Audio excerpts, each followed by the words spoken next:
The Ugly Duckling by Hans Christian Andersen. Hello, this is Natasha, and this is a particular favourite with all the creatures who live on the Palace Pond with Prince Bertie. It was written by Hans Christian Andersen, and it's full of the sights and sounds of his childhood in the countryside of Denmark. Some people say that he was a tall, gangly boy with a big nose and big feet. But when he grew up, he had a beautiful singing voice and wrote wonderful tales. The hero of this story has a life a little bit like that. He was known as the Ugly Duckling. It was summer in the land of Denmark, and though for most of the year the country looks flat and ugly, it was beautiful now. The wheat was yellow, the oats were green, the hay was dry and delicious to roll in, and from the old ruined house, which nobody lived in, down to the edge of the canal was a forest of prickly plants called burdocks, so tall that a whole family of children might have dwelt in them and never have been found out. It was under these burdocks that a duck had built herself a warm nest, and was now sitting all day on 6 pretty eggs. 5 of them were white, but the 6th, which was larger than the others, was of an ugly grey colour.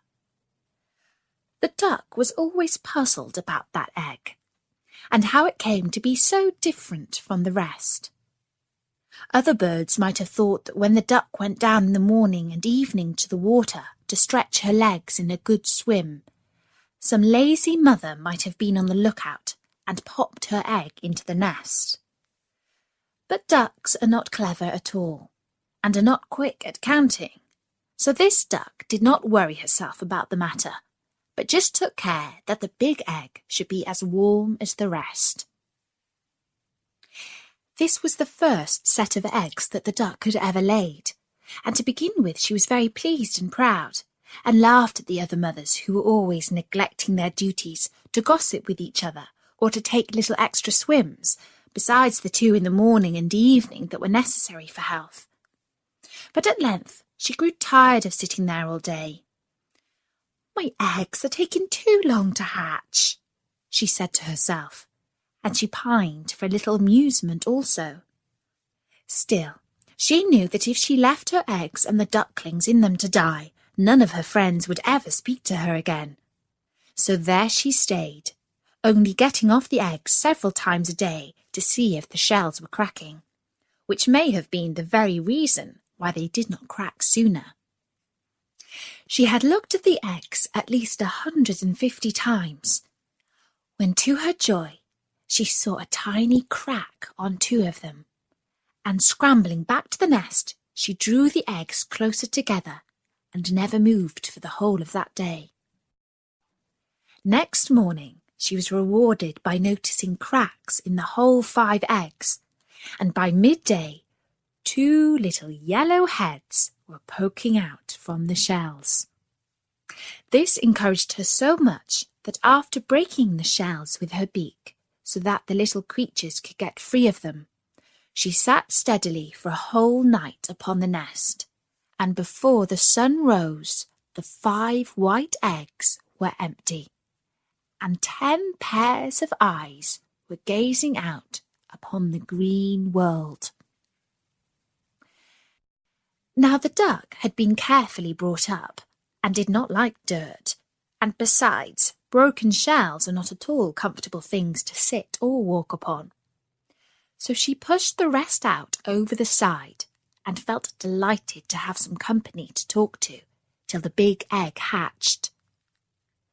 But day after day went on, and the big egg showed no signs of cracking.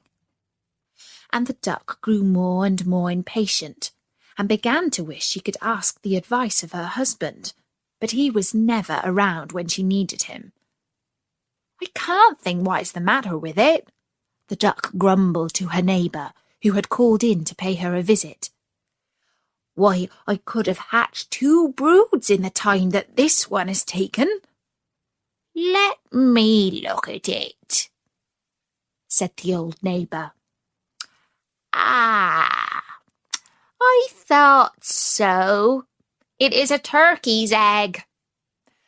Once, when I was young, they tricked me to sitting on a brood of turkey's eggs myself, and when they were hatched, the creatures were so stupid that nothing would make them learn to swim. I have no patience when I come to think of it." "Well, I will give it another chance, and if it does not come out of its shell in another 24 hours, I will just leave it alone and teach the rest of them to swim properly and to find their own food. I really can't be expected to do two things at once." And with a fluff of her feathers, she pushed the egg into the middle of the nest. All through the next day she sat on, giving up even her morning bath for fear that a blast of cold might strike the big egg. In the evening, when she ventured to peep, she thought she saw a tiny crack in the upper part of the shell. Filled with hope, she went back to her duties, though she could hardly sleep all night for excitement. When she woke with the first streaks of light, she felt something stirring under her. Yes, there it was at last. And as she moved, a big awkward bird tumbled head foremost onto the ground. There was no denying it was ugly. Even the mother was forced to admit that to herself, though she only said it was large and strong. "You won't need any teaching when you are once in the water," she told him, with a glance of surprise at the dull brown which covered his back and at his long naked neck.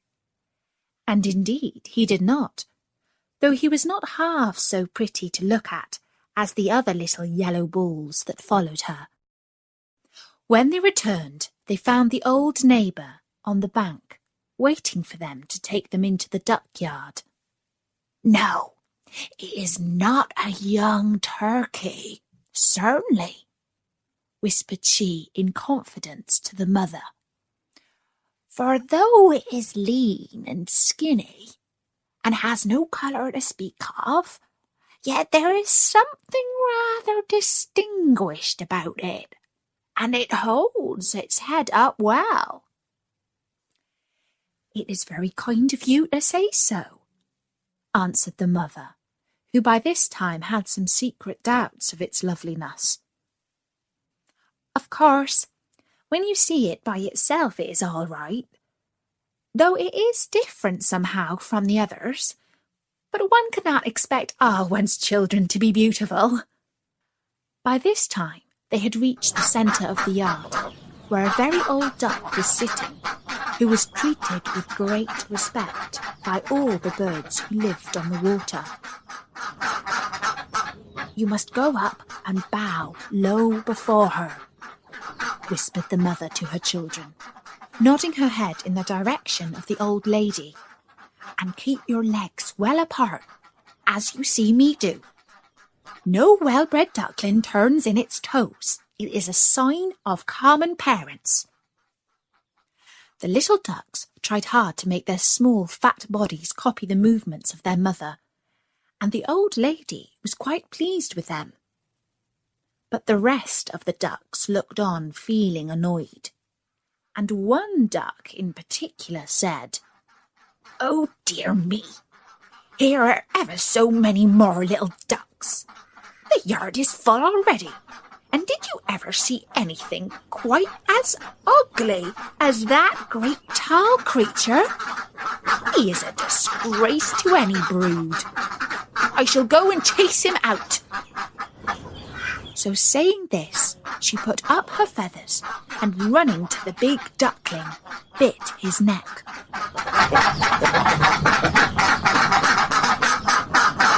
The duckling gave a loud quack. It was the first time he had felt any pain, and at the sound his mother turned quickly. "Leave him alone," she said fiercely, "or I will send for his father. He was not bothering you."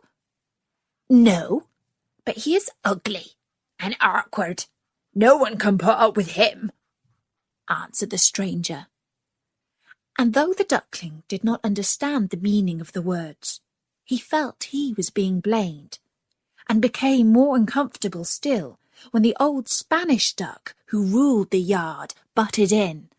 It certainly is a great pity. He is so different from these beautiful darlings. If he could only be hatched over again.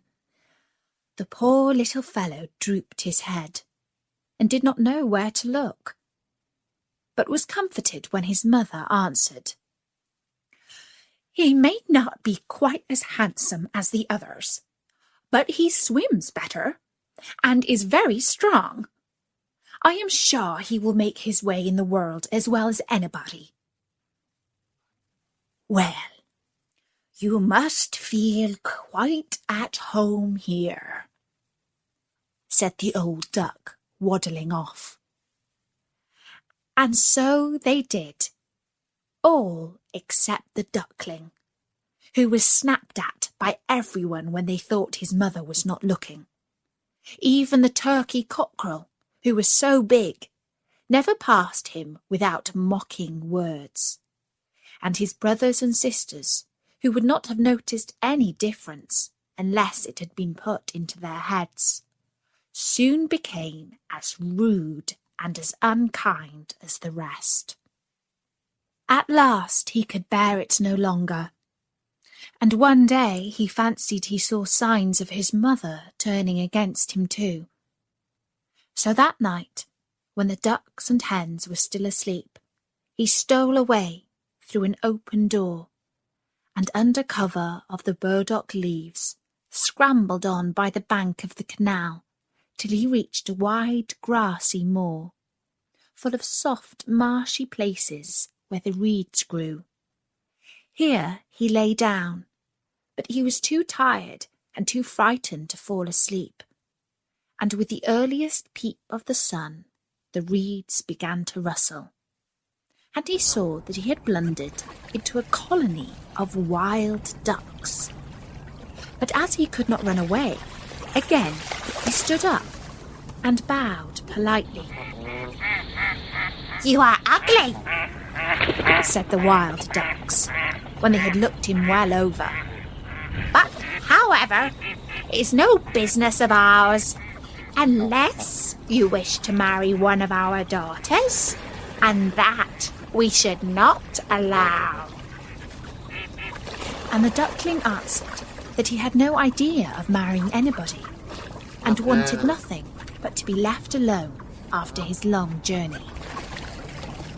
So for 2 whole days he lay quietly among the reeds, eating such foods as he could find, and drinking the water of the moorland pool, till he felt himself quite strong again. He wished he might stay where he was forever. He was so comfortable and happy, away from everyone, with nobody to bite him or tell him how ugly he was. He was thinking these thoughts when 2 young geese caught sight of him as they were having their evening splash among the reeds, looking for their supper. "We are getting tired of this moor," they said, "and tomorrow we think of trying another, where the lakes are larger and the feeding better. Will you come with us?" "Is it nicer than this?" asked the duckling doubtfully. And the words were hardly out of his mouth when "Piff! Paff!" and the 2 newcomers were stretched dead beside him. At the sound of the gun, the wild ducks in the rushes flew into the air, and for a few minutes the firing continued as the men aimed at the flying birds. Luckily for himself, the duckling could not fly, and he floundered along through the water till he could hide himself amidst some tall ferns which grew in a hollow. But before he got there, he met a huge creature on 4 legs, which he soon realised was a dog, who stood before him and gazed at him with a long red tongue hanging out of his mouth. The duckling grew cold with terror and tried to hide his head beneath his little wings. But the dog snuffed at him and passed on, and he was able to reach into his hiding place. "I am too ugly even for a dog to eat," said he to himself. "Well, that is a great mercy." And he curled himself up in the soft grass till the shots died away in the distance. When all had been quiet for a long time, and there were only the stars to see him, he crept out and looked about him. He would never go near a pool again, never, thought he, and seeing that the moor stretched far away in the opposite direction from which he had come, he marched bravely on till he got to a small cottage, which seemed too tumble down for the stones to hold together many hours longer. Even the door only hung upon one hinge, and as the only light in the room sprang from a tiny fire, the duckling edged himself cautiously in, and lay down under a chair close to the broken door, from which he could get out if necessary. But no one seemed to see him or smell him, so he spent the rest of the night in peace. Now in the cottage there lived an old woman, her cat, and her hen, and it was really they and not she who were masters of the house. The old woman, who passed all her days in spinning yarn, which she sold at the nearest town, loved both the cat and the hen as her own children, and never did anything they didn't want in any way, so it was them, and not her, that the duckling had to ask for a favour. It was only the next morning, when it grew light, that they noticed their visitor, who stood trembling before them, with his eye on the door ready to escape at any moment.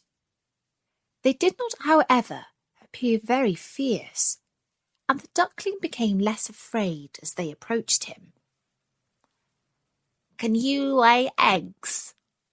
asked the hen, and the duckling answered meekly, "No, I don't know how." Upon which the hen turned her back, and the cat came forward. "Can you ruffle your fur when you are angry, or purr when you are pleased?" said she, and again the duckling had to admit that he could do nothing but swim, which did not seem of much use to anybody. So the cat and the hen went straight off to the old woman, who was still in bed. "Such a useless creature has taken refuge here," the cat said. "It calls itself a duckling, but it can neither lay eggs nor purr. What had we better to do with it?" said the hen. "Keep it, to be sure," replied the old woman briskly. "It's all nonsense about it not laying eggs. Anyway, we will let it stay here for a bit and see what happens." So the duckling remained for 3 weeks and shared the food of the cat and the hen, but nothing in the way of eggs happened at all. Then the sun came out, and the air grew soft, and the duckling grew tired of being in a hut, and wanted with all his might to have a swim. And one morning he got so restless that even his friends noticed it. "What is the matter?" asked the hen, and the duckling told her, "I am so longing for the water again. You can't think how delicious it is to put your head under the water and dive straight to the bottom." "I don't think I should enjoy it," replied the hen doubtfully, "and I don't think the cat would like it either."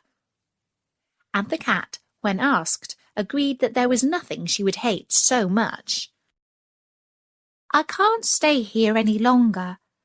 I must get to the water," repeated the duck.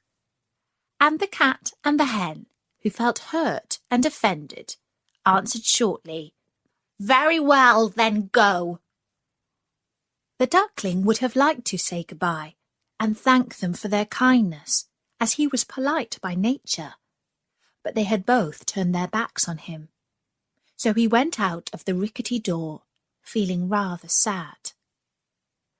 But in spite of himself, he could not help a thrill of joy when he was out in the air and water once more, and cared little for the rude glances of the creatures he met. For a while he was quite happy and content. But soon the winter came on, and snow began to fall, and everything to grow very wet and uncomfortable. And the duckling soon found that it is one thing to enjoy being in the water, and quite another to like being damp on land. The sun was setting one day, like a great scarlet globe, and the river, to the duckling's vast bewilderment, was getting hard and slippery, when he heard a sound of whirring wings, and high up in the air a flock of swans were flying. They were as white as snow, which had fallen during the night, and their long necks with yellow bills were stretched to a land where the sun shone all day. Oh, if only he could have gone with them! But that was not possible, of course. And besides, what sort of companion could an ugly thing like him be to those beautiful beings? So he walked sadly down to a sheltered pool, and dived to the very bottom, and tried to think it was the greatest happiness he could dream of. But all the same, he knew it wasn't. And every morning it grew colder and colder, and the duckling had hard work to keep himself warm. Indeed, it would be truer to say that he never was warm at all. And at last, after one bitter night, his legs moved so slowly that the ice crept closer and closer, and when the morning light broke, he was caught fast, as in a trap, and soon his senses went from him. A few hours more, and the poor duckling's life would have been ended. But by good fortune, a man was crossing the river on his way to work, and saw in a moment what had happened. He had on thick wooden shoes, and he went and stamped so hard on the ice that it broke. And then he picked up the duckling and tucked him under his sheepskin coat, where his frozen bones began to thaw a little. Instead of going to work, the man turned back and took the bird to his children, who gave him warm porridge to eat and put him in a box by the fire. And when they came back from school, he was much more comfortable than he had been since he had left the old woman's cottage. They were kind little children, and wanted to play with him. But alas, the poor fellow had never played in his life, and thought they wanted to tease him. He flew straight into the milk pan, and then into the butter dish, and from that into the meal barrow, and at last, terrified at the noise and confusion, right out of the door, and hid himself in the snow amongst the bushes at the back of the house. He never could tell afterwards exactly how he had spent the rest of the winter. He only knew that he was very miserable, and that he never had enough to eat. But by and by things grew better. The earth grew softer, the sun hotter, the birds sang, and the flowers once more appeared in the grass. When he stood up, he felt different somehow from what he had done before he fell asleep among the reeds, to which he had wandered after he had escaped from the peasant's hut. His body seemed larger, and his wings stronger. Something pink looked at him from the side of a hill. He thought he would fly towards it and see what it was. Oh, how glorious it felt to be rushing through the air, wheeling first one way and then the other. He had never thought that flying could be like that. The duckling was almost sorry when he drew near the pink cloud and found it was made up of apple blossoms growing beside a cottage whose garden ran down to the banks of the canal. He fluttered slowly to the ground and paused for a few minutes under a thicket of syring grass. And while he was gazing about him, there walked slowly past a flock of the same beautiful birds he had seen so many months ago. Fascinated, he watched them one by one step into the canal and float quietly upon the waters as if they were part of them. "I will follow them," said the duckling to himself. "Ugly though I am, I would rather be killed by them than suffer all I have suffered from cold and hunger, and from the ducks and fowls who should have treated me with kindness." And flying quickly down to the water, he swam after them as fast as he could. It did not take him long to reach them, for they had stopped to rest in a green pool, shaded by a tree whose branches swept the water. And directly they saw him coming, some of the younger ones swam out to meet him with cries of welcome, which again the duckling hardly understood. He approached them glad, yet trembling, and turning to one of the older birds, who by this time had left the shade of the tree, said, "If I am to die, I would rather you should kill me. I don't know why I was ever hatched, for I am too ugly to live." And as he spoke, he bowed his head and looked down into the water. Reflected in the still pool, he saw many white shapes with long necks and golden bills. And without thinking, he looked for the dull grey body and the awkward skinny neck. But no such thing was there. Instead, he beheld beneath him a beautiful white swan. "The new one is the best of all," said the children when they came down to feed the swans with biscuit and cake before going to bed. "His feathers are whiter and his beak more golden than the rest." And when he heard that, the duckling thought that it was worth while having undergone all the persecution and loneliness that he had passed through, as otherwise he would never have known what it was to be really happy. And that was the story of The Ugly Duckling by Hans Christian Andersen. And don't forget, there are loads more stories from all over the world at storynori.com. And you can also find us in the iTunes podcast directory under Kids and Family. Just look out for the icon of Prince Bertie the Frog. And if you are 13 or older, you can also join our group on Facebook. If you aren't quite that old, then you can always ask a grown-up, like Mum or Dad, to join up for you. There's a link straight to the group from Story Nori's sidebar. For now, from me, Natasha, bye-bye!